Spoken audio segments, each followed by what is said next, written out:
আর 3 দিন থেকে কি হয়েছে জানো, আমাকে বাড়িতে ঢুকে বেড়াইছে। তাহলে আমিও মনে মনে ভাবছি ওরা কিসের লেগে ঢুঁড়ছে বে।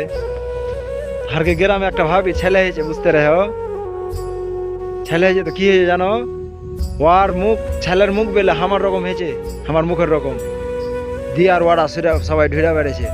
সালা বাড়িতে তো যেতে পারি না, কি যে কইবে কহে। তো আমি মনে হয় শেষ, তোমরা মনে হয় আমার ভিডিও আর দেখতে পাবে না। ছেলে যদি আমার রকম হয়ে যায় ডেন্টি টেস্ট করে আমি শেষ।